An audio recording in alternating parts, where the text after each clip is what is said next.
Changing mindsets and receiving new philosophies can be challenging. To make things less stressful, we at Mental Shampoo give a light wash through dialogue that can help one clean up their mindset. In this season, it's all about the brothers. Tapping into the mind of a black man to share various experiences with hopes of helping more brothers have a change of heart and a cleaner mindset. So tap in for a fresh wash with the latest episode of Mental Shampoo. Yo, hey man, say man, it's Keem Arcane coming to you all the way live. Your favorite country cousin, your favorite Mississippian, and your best friend. Look, thank y'all for tapping in into more Mental Shampoo. It's been a beautiful situation so far. Brother helps brother. That's what season 2 is all about. And this season is dedicated to brothers who I know, love, and respect a great deal, and continuing to tap into the minds of the black man, if you will. All right, as we also through some conversations heal ourselves. Okay, I have somebody with me today, man. You know what I'm saying? Been knowing this brother over 10 years, over 12 years, really. And we seen each other for real, grow from boys to men. You know what I mean? The fashion god. Oh, man. You know, a plant dad. Yeah. You dig? Yeah. The best realtor in the nation. Come on now. You know? House after house being sold. The brother's doing amazing things. A great creative mind, a sincere individual, somebody who is very good in being a servant. Like, his servanthood is something that I admire, because I mean, not only do we live to inspire, but we also should live to serve, right? And this brother serves his community, his family, his friends at a top tier level. I got the beloved, my brother Timothy Orey in the building. My brother. My guy. That's a heck of an introduction. Hey man, Tim Orey. I call him T.O. for short. Oh, how you feeling, bro? I feel good. Yeah. I feel good. Yeah. It's okay. It's weird, because even for me to have a radio background and facts, you know, it's bring it back. It's still it's still a little bit strange, you know, just to be in front of the camera too, because with radio, you're really behind the camera, behind the scenes. Yeah. And it's like the older I got too, you know, from the party scene and all that, from being in front, I enjoy the back a lot more. But happy to be here, and excited about the conversation though too. For so, man. Yeah. For so. With you being a brother of mine, yes, with us experiencing a lot on each other's journey, one word came to mind when coming to these mics today. All right, that word is growth. Yes. Okay. Rooted in Chicago. Yes. You know, growth or growing in Jackson.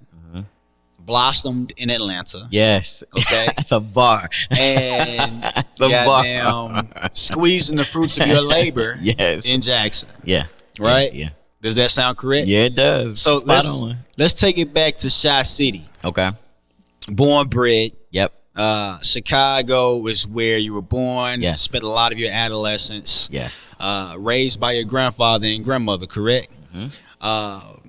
Share a little bit about that experience. Oh man. That's a tough one. Yeah. Here's why too, because grandparents play such a pivotal role too, like in the developing of any family. Indeed. So especially when it comes to their grandson, grandchild, the first one too. Just love, man. Just rooted in love. Even to this day, you know, that love is still present. Hopefully it's being able to be received through these microphones, you know, as well too. But just genuine love. I had a great childhood. Awesome. Love my grandmother, love my grandfather. Had my auntie too. So my auntie was like my sister growing up. Yeah. My big sister, she's older than me, three years older than me.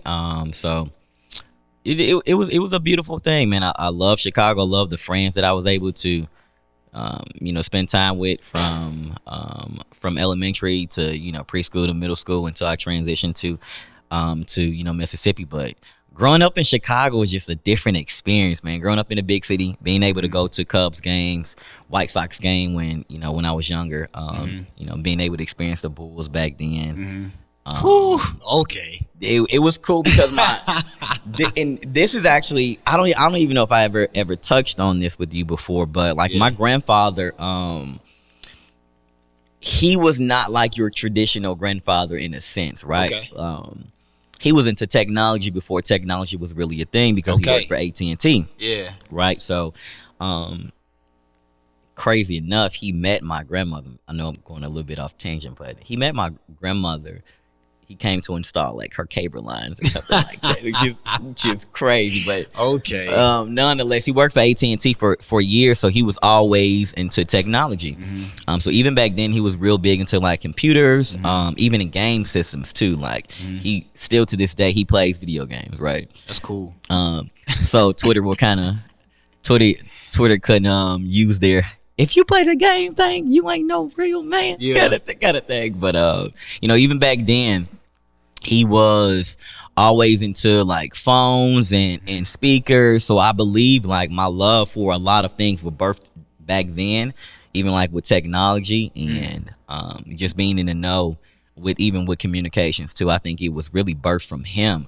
From him always having like radios too and having cameras and stuff back then. So that genuine love was birthed by him. So really, the individual that I am now that went into radio and went into, the communication field of it and just enjoying technology.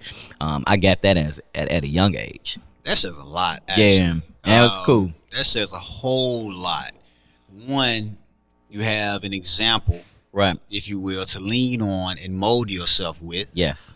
And then two, just experiencing love in that way. You made a very valid point in terms of like learning love from your grandparents. Yes. Because a lot of times the grandparent may love your parent a little different than they do the grandchild. Yeah. They may be more strict with their actual kid versus their grandkid. Yeah. In a lot of cases, that's how that goes. Crazy. It was actually backwards. I learned like growing up. Like, okay. Yeah, my mom was like, oh no, your grandmother wasn't like. My grandma was extremely strict from my understanding, like, to my mom. And, I got the very relaxed version of them, right. To a certain extent. Still adamant and strong in areas that she needed to be, but still relaxed too and just like that genuine love. She didn't have any reservations for it at all. What's a fond memory that you have from both your grandparents or either one specifically? I don't have one. I don't. I don't. Just, to a certain extent, like, man, they molded me. So it's hard to just pinpoint one, And for me, it's more of it's a feeling, man. That just natural love being presented in that way, though, too. That's tough, man. It's tough. So, not one moment that I can, think of just them just being there, just being present, just teaching me things. Sure. You know what? Probably this is kind of funny. Probably one incident was, that I can think of was probably like when my grandfather like gave me a whipping, because that was so against like his character. Yeah. He was just so reserved. Must have really did something. Yeah, exactly. exactly. But you know what? I do. Yeah. I do have one. This is kind of strange, but just follow me, right? So my in my room, my light to my room was actually like was outside, like in the hallway. So you had to like turn the knob on it. So yeah. I still remember like every morning them waking me up and they always hit my light and then like dim it up. You know what I mean? Like when I was in middle school.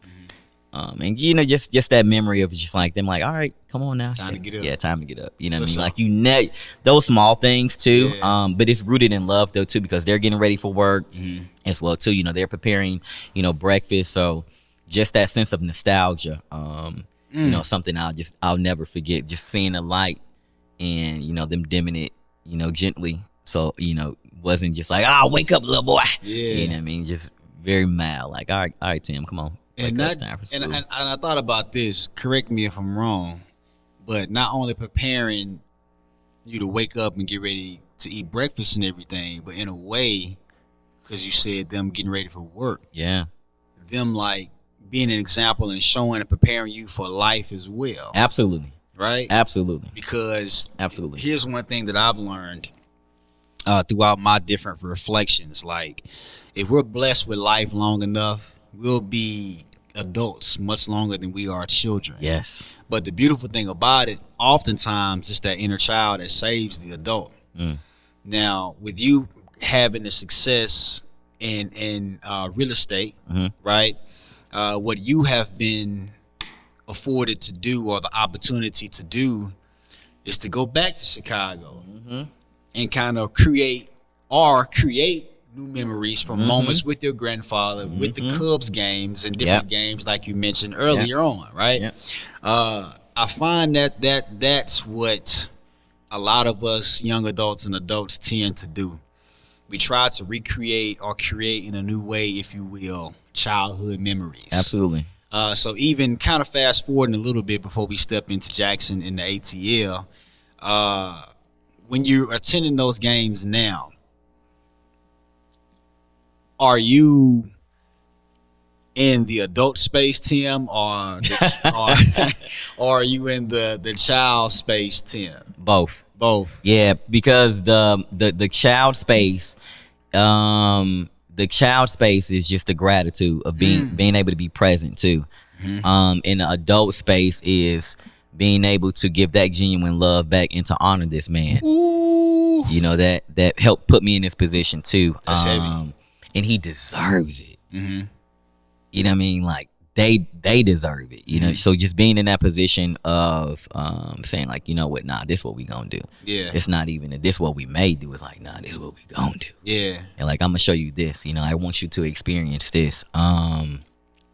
And too, from an adult aspect of it too, like you just, oh, this is emotional too. Like you just see him getting old. You know, getting older, and like it's kind of hard to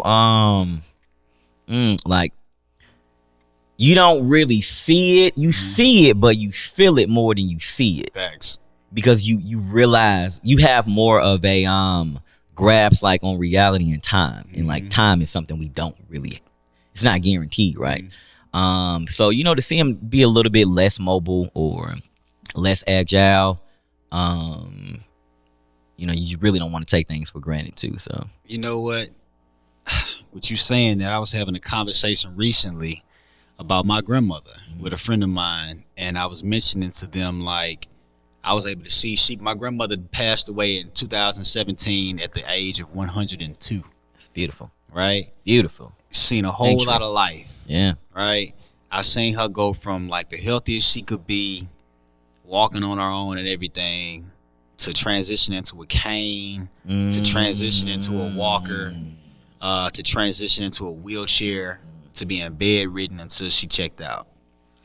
And it's like, again, it is more of a feeling than anything else. You see it, but then it's like the feeling of like something else, to expect not even the unexpected, but to expect the circle of life coming to an end for them physically, right? But the beautiful thing is, and that's actually something my mother and I talked about, because one of my prayers, and she actually had a similar prayer, and it was that I pray that she lives long enough to see her grandkids from myself. My older sister already has a son. He's 14, my nephew. But my mother, she prays that she's still here, and she will be, to see my kids. But you know, we can't escape the fear of emotion in a lot of ways. But again, gratitude, we have to express that as well, because I mean, we talk about the cliche saying having an attitude of gratitude, Right. but it's also a practice too, just Absolutely. like how you practice yoga and everything else. You know, so practicing that gratitude, being grateful that my mother is still here, you know what I mean, and being able to guide me in the ways that she knows how. I know with me, like, I learned how to dream from my father, right, and I learned from my mom more so structure and to be mindful of things. Right. You know, with you talking about your grandparents, what was one of the or a few lessons that you learned from them that you still utilize today? Oh man. Grace. My grandmother is huge when it comes to grace, genuine love, responsibility. My grandmother's a great communicator. Still being firm though in who she is. Embracing who you are. Fashion. That's what's up. Oh man, and just the ability to live life. I can, and it's even wild now because even with you saying that too, like you still learn different characteristics and different traits of your grandparents because one, they're human. And the older you get, the more you really remove the role of like mother, father, grandmother, grandparent, and you just get to know them as a human. So being able to just like see them as they were when I was younger, and seeing them as they are now as I'm older, that genuine love is there, but just the principles of them just like living life. When I went back to Chicago on my last visit, now I'm more intrigued on like seeing pictures of them when they were younger, seeing things that they experienced, trips they took, and even being able to revisit some of my childhood, be like, oh yeah, I forgot we did go there, or so forth and so on, and being able to see them how they move without me and my auntie. You know what I mean? Like, yeah, like, yo, tell me about this story when y'all went to, they went to France, you know, and like they went to Jamaica, and like they did all carnival cruises, so forth and so on. So just being able to see pictures of them being free in that moment too, and being able to have them freely talk about like, oh yeah, we experienced that, like we did this, we ate here, we went here. So just like the travel piece, and my mom picked that up too, where like she travels a lot because my grandmother traveled a lot too though. So multiple things, but the older I get too is just being able to one, again, to be responsible. You know what I mean? Like my grandmother, extremely responsible. She's has 7 other siblings, so 8 from my great grandmother. So when you come from a huge family like that too, you have different characteristics and different traits, and sometimes some people have to assume certain positions within that family as well too. So she's just always been responsible, you know what I mean, from my eyes too, of just like seeing how she moved. And my grandmother still works to this day now. My grandfather's retired, and she works not necessarily because she has to, just because she wants to, and to move around. Yeah, just to move around. Yeah. My grandfather tried it. He was like, "Nah." So it's a wrap. But that's beautiful, many things, man. That's beautiful, man. You definitely sparked something in my brain when you said that you were able to gather with them and like look at photos and they share these different stories, right? How important are photo albums? Ooh, essential for you, but essential for the next generation and the generation before that, because keep in mind, some of these pictures have to be 25 plus years old for sure, and they have a photo album of photos before I believe I was, even here, or maybe, just a little toddler or whatnot. But being able to see different family members, and it's nothing like being able to physically hold and see family members and family friends and friends, just in a different light, because you're able to see one, the physical change in individuals too, but then you're able to see them in ways that you never imagined. You know what I mean? Like it's different when you see grandma at 60 and 70 and 80, instead of seeing grandma at 20. Facts. You know what I'm saying? Or like grandfather at 25, or like seeing them out to dinner, and like seeing my grandfather with like a full beard and a hairline and no wrinkles, and fashion on just jewelry and so many other different things too, and able to see her siblings, all of them like, eating dinner or whatever the case may be. And you're able to see great grandmother as well too. So, you got to have something tangible. You got to. It's definitely what I want us to do too, man, is to, for this generation, to get, I was looking at some photo albums the other day just to get, and that's why I gravitate to film photography more than digital photography, although you can get the digi pieces printed, of course. But what's the likelihood of that though? You're right. Like it's people with thousands. Like I know somebody said they had like 10,000 photos on their phone. Like I'm like, you are never gonna look at those. You know what I mean? So with the film photography, that gives me the opportunity to go and get them developed, and I can hold big moments in four corners. Yep. You know what I mean? Those four corners of that photo has a big story behind it. I can remember what happened in that moment, and even if I don't remember, if I'm just telling a story, if I bring up the photo, it can bring those memories back. Yeah, it's a feeling attached to it. It's a feeling, and then just the look of a film photo, just that rustic type feel, that timeless look. I just love all of that. That's beautiful, man. Where? Go ahead. Also, too, like in those moments, nothing was perfect. Nothing. You can't put a filter over Embrace that. the imperfection. Just like you can't put a filter on it. You can't put a filter on that. Talk to him. And just in that moment, if we don't know how it's going to turn out until the actual film is produced. Spicy. So just embracing that moment, it's different. You know what I'm saying? Nothing has to be perfect in that moment. Yeah, man. Just being able to be present, and you can feel that too. So, I thank my grandparents for continuing to, still hold on to those photos, because at any moment they can throw them away. That's a fact. But being able to go down memory lane too, and for it to be a conversation started to be like, yo, what happened here?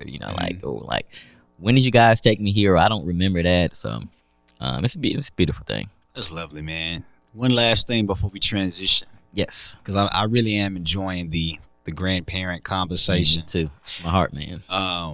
Where do you think you would be without that's spicy. your grandparents? I don't know. Probably an emotional wreck. Word. Yeah, even now, like just like talking about them, it's emotional. Just gotta like hold back certain feelings.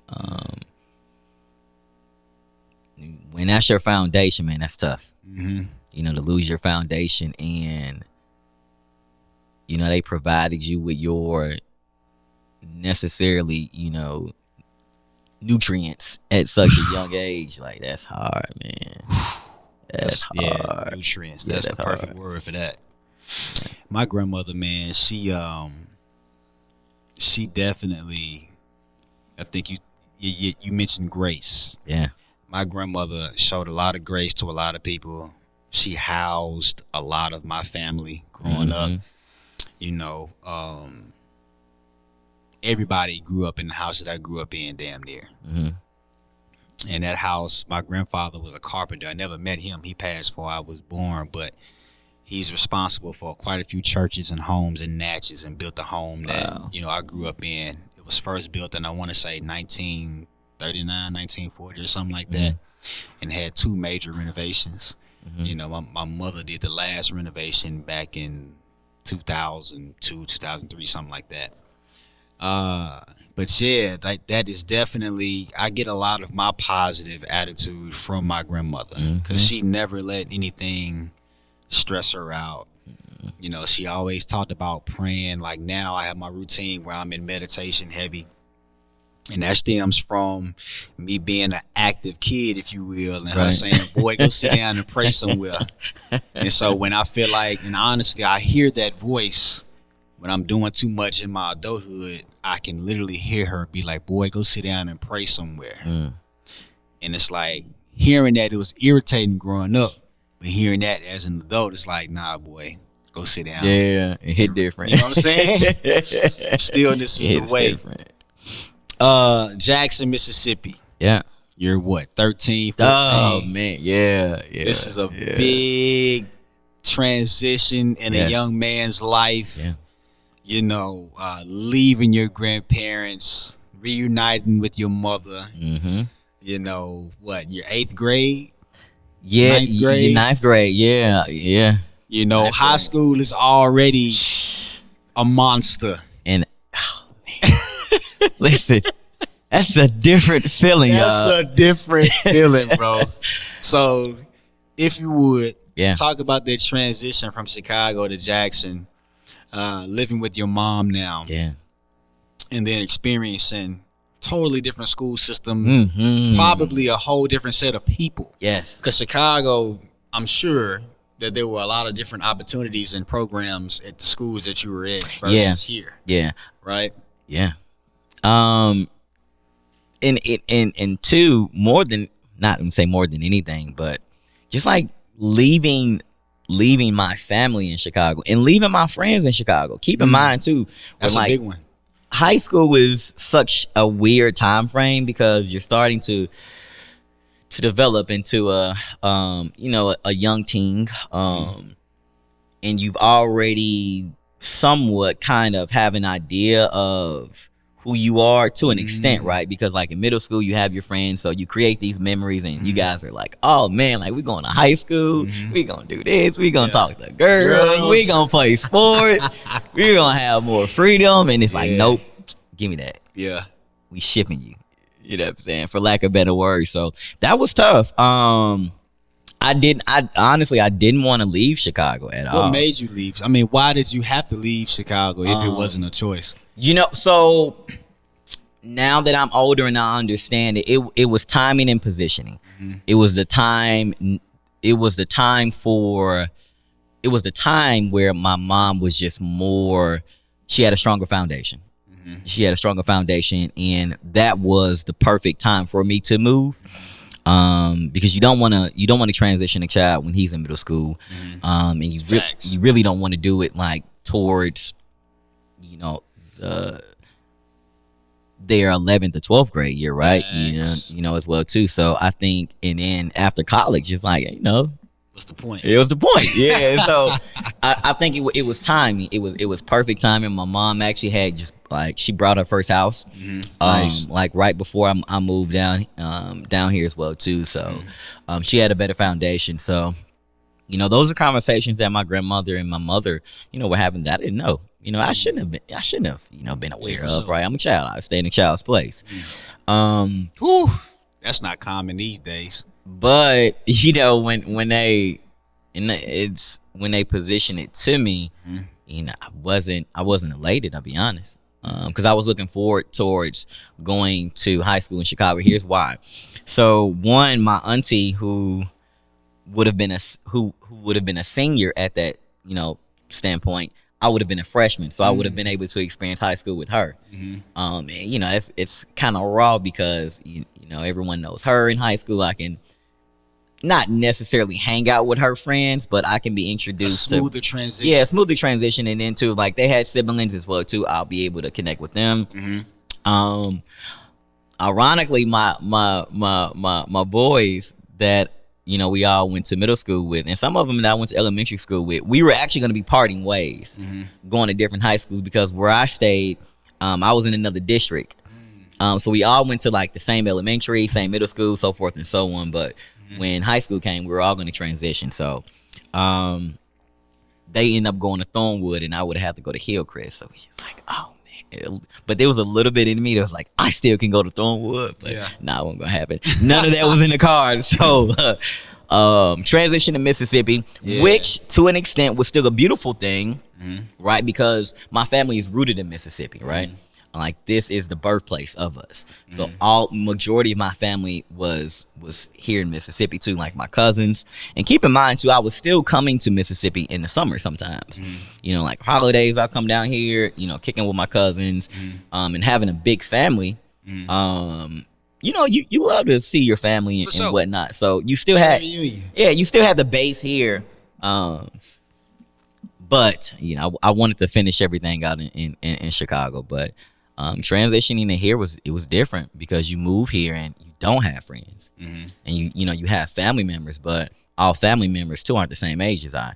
And I had cousins that were older than I, that served like a big brother role, but they were either out of high school, transitioned to college, or they were older, like juniors and seniors, and we weren't at the same high school. So it's just like, man, great opportunity. Great thing is I had my brother down here too, so I can, establish that relationship and foundation with my brother as well too. But my brother's younger than me, so it's just like I'm in this weird space where it's like I have family, but the relatability wasn't really there. You know what I mean? So I get, I transitioned to Forest Hill High School, which it all makes sense though. Like the overall spectrum of things, it worked out well. So I'm curious, man. The relationship with your mom. Yes. How was it when you first got to Jackson compared to now? You said that you weren't elated to necessarily come. Yeah. And the thing is, like, the bond I have with my mom is still the bond I have now. Yeah, nice. Yeah, it's gotten better, but I was always the ride or die for her. Like even back then, like, oh nah, we go to war, we going to war. You know what I mean? One of them kind of things. So the love was always there. I always protected her and always loved her. Actually, crazy. My mom told me this recently too. She was like, even since you were a child, you were always a loving child. You were always a loving. You always wanted to be up under me. You always protected me. So, to an extent, I knew, even though I had the ultimate safe haven love from my grandparents, which is vital. The DNA structure of a mother and a father can never be replaced. So just knowing that, and feeling that too. She was always my mom. Like, she'll come. If I didn't come there, she'll come up there. So it wasn't like she abandoned me or anything like that. The communication was still there. She just had me at a younger age. That wasn't just ideal for the timing of like the structure and she still needed to grow herself. Yeah, and become an adult as well too, though. So, luckily there was a situation that benefited the both of us, right? So allowed us both to grow in separate stages, but we still came together. That's beautiful, man. Nothing like a mother's love. Nope. For sure. And that's my dog. You know what I'm saying? There's nothing like a mother's love, man. Is it safe to say that Tim is a mama's boy? Yeah, absolutely. Yeah. For sure. Ain't nothing wrong with that, by the way. Nah, nothing wrong. But I can separate the two, though. And my mother actually shared this with me about a year or so ago. And she said, you're a mother's boy, but you are your own individual. Yeah. Like you embrace and understand the fact that you are your own person. Absolutely. You know what I mean? And hearing that, experiencing a mother's love and then hearing that from your mom. Right. That like sets the tone for even more of you developing more into your adulthood and into your manhood. Right. Because it's a reassurance in a lot of ways too. Right. Now we've had this conversation and it got pretty heavy. You know what I mean? Because you talked about the mother and father dynamic. Absolutely. Okay. Yeah. Let's talk about the father for a second. Yeah. Very absent. Yeah. Yeah. And the part that sucks too, like he wasn't too far from me too. Proximity wise. Nah, not at all. He was still in the shot too. Father born and raised. So he was actually in Chicago. Yeah, he was in Chicago. Yeah. Okay. Yeah. Father born and raised in Harvey, you know what I mean? Like come actually downtown Chicago, and then I believe transitioned to Harvey, where him and my mom met before, we ended up moving out to the burbs. But yeah. He was present, he was there. Well, not present in my life as much as he should have been, but he'll pop in, pop out, kind of thing. I wasn't able to build that foundation, or even really just like that genuine love too, you know what I mean, for my father.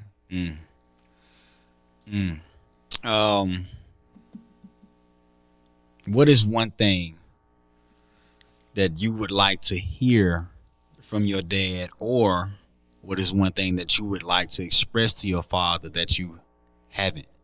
I think I have. Okay. Yeah, we've had some conversations too. I think the thing is that as we get older too, we understand situations too. We don't have to respect them, right? So as an adult, I'm able to see how certain consequences can lead to this, and if you're not able to,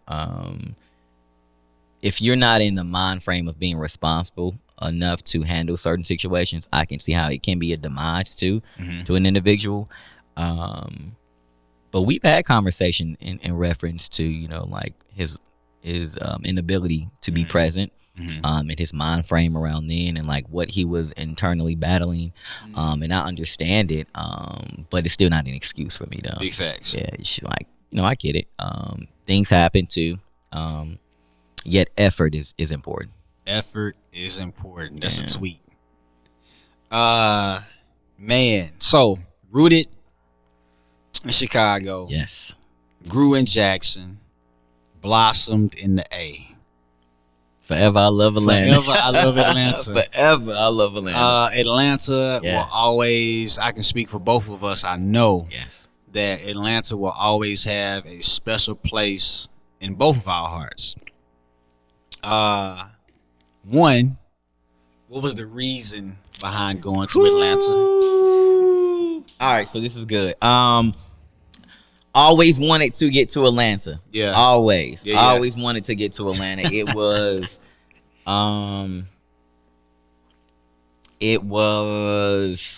something that was always embedded in me, you know, because my father, my grandfather on my father's side, he stayed in Atlanta too.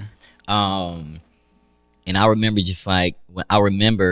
being a shorty, and going to visit him, and just the feeling that Atlanta, you know, provided to me. But just over time to seeing the culture of Atlanta, from the music aspect of it, from the art standpoint of it, indeed, from the entrepreneurship aspect of it, indeed. Atlanta is the Black Mecca. And the entrepreneurship, the love, the feeling of a city. Nothing like it. And it's strange a little bit too, because when we were like in college or a little bit, you know, we will shoot off to like the few spots that you would hit up normally is like New Orleans. You make Texas, right? And Atlanta. And every time I go to Atlanta, I'm like, yo, there's something in the water. Man, and it's hard to explain. Yeah. It is a beautiful city. And the culture of Atlanta is rare.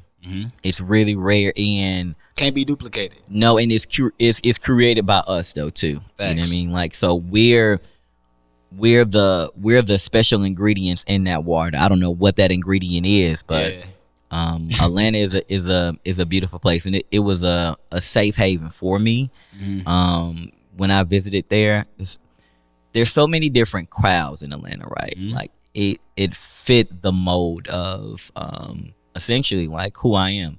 And I didn't know at that time frame it would be all of these things to me, but Atlanta was a place that I wanted to call home. What has Atlanta taught you in your adulthood? Oh man, what hasn't Atlanta taught me in my adulthood? Because Atlanta birthed many versions of me, right? Atlanta saw me at not even my highest, but Atlanta met me at my lowest and still loved me and nurtured me to the version that I am now. Talk heavy. Yeah, so expound on that. So when I initially moved to Atlanta, I was going to be transitioning with Apple, right? And I ended up putting in this application for the Atlanta Braves, getting a job for the Atlanta Braves. And the funny thing is, even like my first like week or two in Atlanta, things were a little bit shaky, because the management at Apple, I was part-time at Apple, moving to Atlanta, you know, the cost of living is more expensive, right? Sure. So they kind of positioned for part-timers to have a part-time job, and you know, an additional source of income. But when I presented that to them, they weren't too intrigued about that as well too, which was odd to me. And I provided them with my schedule, and you know, they weren't too fond of that. So that was a transition right there. I had to make a decision, adult decision. You want to be with Apple, a company you've been with, you know, for a year or so, year and a half, or do you want to, you know, put in your big boy shoes and draws and say, you know what, nah, Atlanta Braves giving me this opportunity in the fashion industry, because I was in retail, so there was a space that I can be myself, and it was new to the Braves, right? Everything was going to be internal. They normally do things external for the position that they had, and too in sports. So nonetheless, that's piece one of meeting me, not necessarily at rock bottom, because rock bottom comes on later on, but at that point I have to make a situation. I have to make a decision, and you know, that decision, you know, I have to worry about finances, short term, what's best short term, but also what's best long term as well too. And am I willing to, at this point, put myself in a position for what I believe may be best for me down the line? Can I throw it all in at this moment? I'm presented with this opportunity, and am I strong enough in who I am, even if it doesn't necessarily work out? Can I still hold on to what I believe and be okay with failing? You know, so that's big.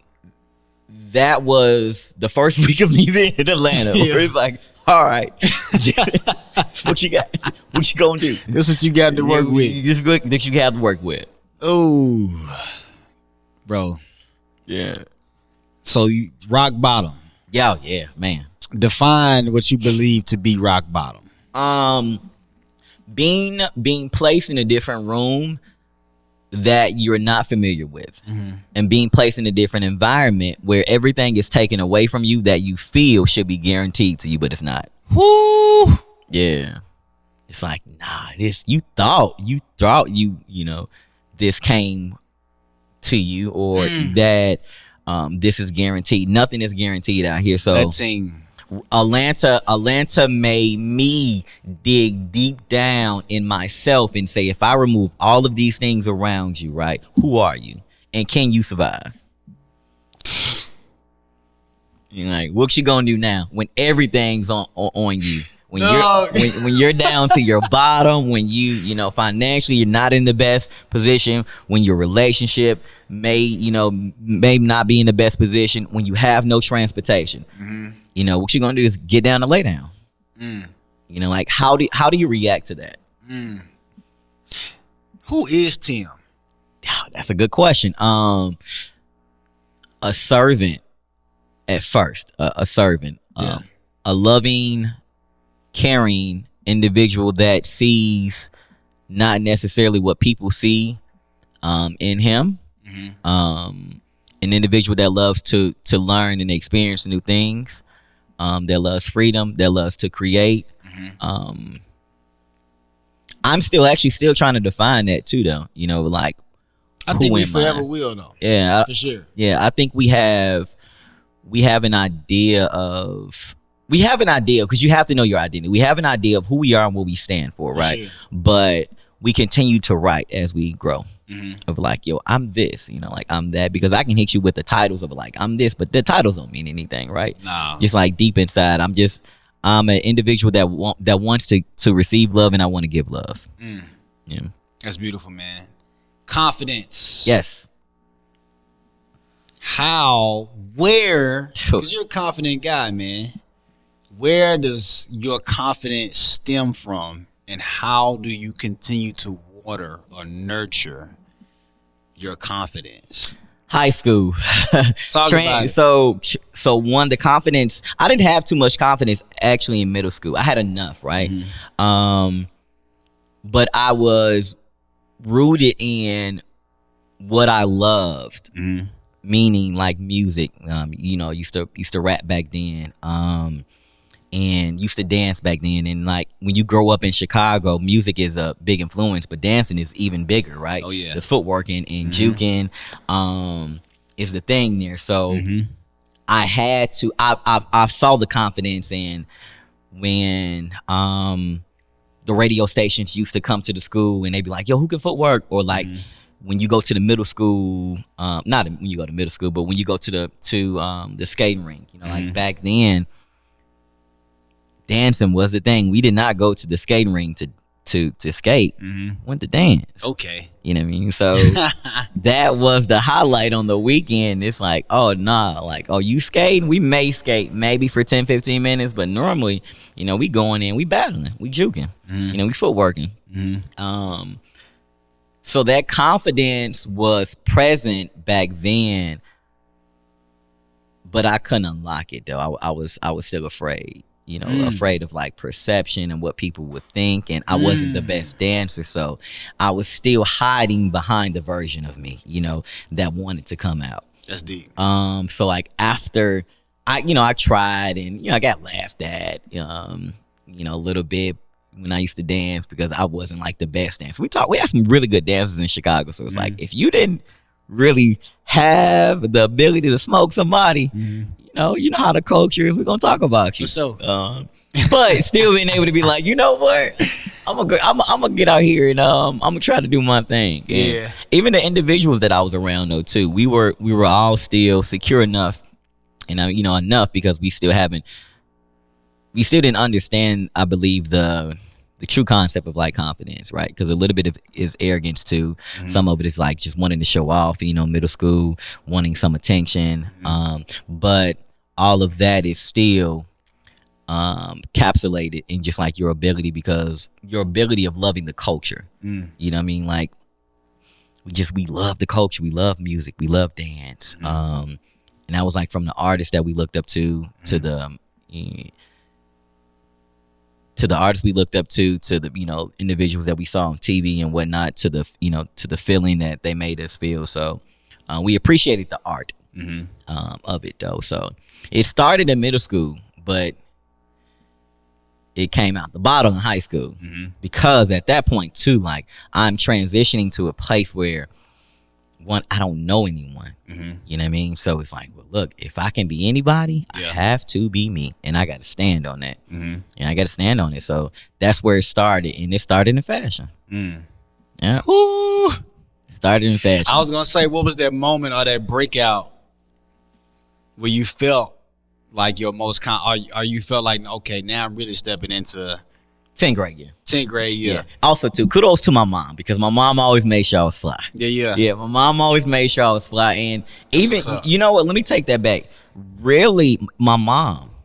It started really with my mom. Even in middle school, but my mom was big on being, my mom was a doctor of prescribing confidence. Like, no, you gon', oh nah, you gonna be you. You gonna feel good about you. You're not gonna be inferior to anybody. Like my mom instilled that at a young age. That's good. Even to this day, and even just being able to see my mom in that light, no matter who you were, no matter what position you were in, no matter how much money you had, male, female, whatever. Like my mom, she said what she said. You know what I mean? And she didn't flinch. Never seen her flinch. So to see that, it's like, oh man, you know, it's different. You know what I mean? So that's good. And she instilled that into me at a young age. Yeah. So just knowing that, but even if individuals instill that in you, you know, it's still your responsibility. Yes, like who are you when the moment comes? Woo. You know, like, do you fold? You know, like, so you know, my mom will always make sure I'm fly, give me she would buy me shoes and clothes and whatnot. You know, she'll ask me like, what you think about this? And then sometimes she'll come in and be like, I think this cute. She'll put this on. And, you know, big ups to my cousin. My cousin, you know, he'd be like, nah, you gotta put him in this. Yeah. We rocking this now. But 10th grade, yeah, nah. I popped out. Oh nah, I still remember the fits almost to the T. Yeah, I remember the confidence back then. Paint that picture, man. What was the outfit? It was some Davucci. So Davucci was really big in Chicago. Yeah. So some Davucci shorts. Had a white T-shirt on, white Air Force Ones. Was this? No. I'm trying to see, was it 10th or 11th or? Oh man, I'm trying. So it's two fits in mine. Was that mine? Oh, it may have been. All right, so it's two fits in mine. It was one white Air Force Ones, high top, Dawuchi shorts. I'm sorry, white tee, Louis Vuitton backpack. Or the other one was some shorts, a Washington Wizards jersey, Michael Jordan, high top Air Force Ones. Talk to him. And the Louis Vuitton. I'm trying to see, was it like my 10th grade outfit or like my 11th grade outfit? But nonetheless, though, you know, back then, though, 2-1s, they were semi-popular, but like coming from Chicago, like that was our culture. So of like you wearing Air Force Ones. Actually, take it back, my 9th grade year. I remember my 9th grade year outfit. Air Max, Jabos. Strap. No, side pocket actually. You know, side pocket. Black and red 97s, 95s. Okay. Black and red Air Max, all black Jabot shirt. And I can't remember. I'm sorry, Jabot pants. Can't remember what shirt I had on. I think it was like a gray or black shirt though. And I just remember sitting in the commons area, not knowing nobody. And it's just like, yo, just like I'm seeing all the interactions, and I'm like, I never want to feel this again. You know what I mean? Like I never want to feel this again, and not knowing like a soul, you know, in that school, and like everybody's like, oh, you come from, what up girl, what up homeboy, and I'm just like, I'm sitting down not knowing nobody. And on top of that, the school somehow fumbled my schedule where I had to sit in the auditorium for like the first week or something. Because they didn't have my schedule right, or something happened where like they did not have all of my classes in order. I don't know if they were waiting for documents from, you know, my prior. I don't know who fumbled the ball or whatnot, but yeah, I remember like I had to go in the commons area, not the commons area, but the auditorium, and we were in there for like 3 or 4 days. But crazy enough, I developed some relationships in there, and then that transitioned to, you know, me coming to the classes late, and you know, because people already had their classes, so like I'm already the new guy, and then I end up transitioning to a space where I'm the new guy again because I'm coming to the classes late. But nonetheless, though, this is about the outfit, but yeah, it was just, you know, those Air Force Ones and that, you know, that backpack, and that's when I knew like, oh yeah, now y'all getting these fits this year. It's a wrap. For sure. So we talked a lot about growth. Yeah. For the sake of time, I want to sum up, you know, growth, the different transitions that you've had, the foundation from your family. What is something Tim now would tell younger Tim? Ooh. Oh, man. It all worked out. It all worked out, and that confidence that I had back then was key to the individual that I am now.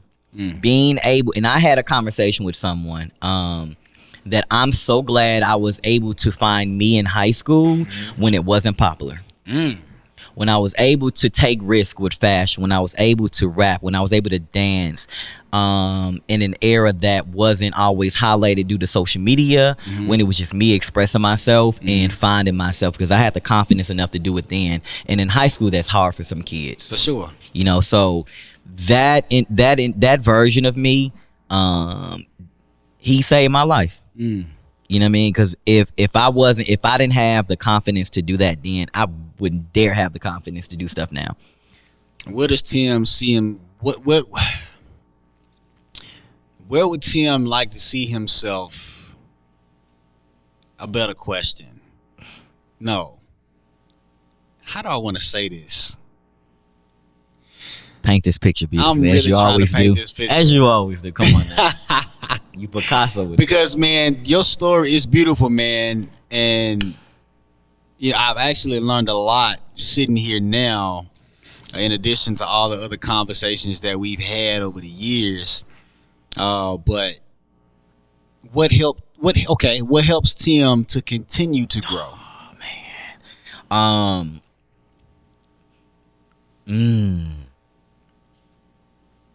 Accountability, friends, conversation, seeing that other version of me outside of who I am now and wanting to become that version. Reading, jazz, all of it is, it's a big pot of things that, Pot of gumbo. a big pot of big gumbo. Crab legs in that thing, some sausage. You did? Yeah, some shrimp in that thing. So Yeah. knowing too that knowing also that there's a better version of me that I need to be. That I require myself to be that better version of myself. And when you get around certain individuals too that can assist you too, and you have certain conversations, you see better in yourself and you want to do better too. So it's a tribe of individuals, and yet with it being a tribe, it still boils down to me though. That's beautiful, man. Everything comes back to self, ladies and gentlemen. Look, this is my real life brother. We have Absolutely. conversations at this length and even longer. But for the sake of time, I definitely I need y'all to like rewatch this, gather up some notes, recognize the importance of your growth and how he just tied everything back to himself. What helps him to grow, accountability being one of those things. Like Oprah once said, like, you are responsible for your own life. Like, what are you gonna do different? You know what I mean? To help you get to that higher version of yourself that you need to be, like Absolutely. Tim declared. Tim, one more thing. I want you to Yes. look in this camera over here Yes. and give a message to your grandparents and your mother. Oh man, that's so dope. Oh man. Wow. That's cool. That's really cool.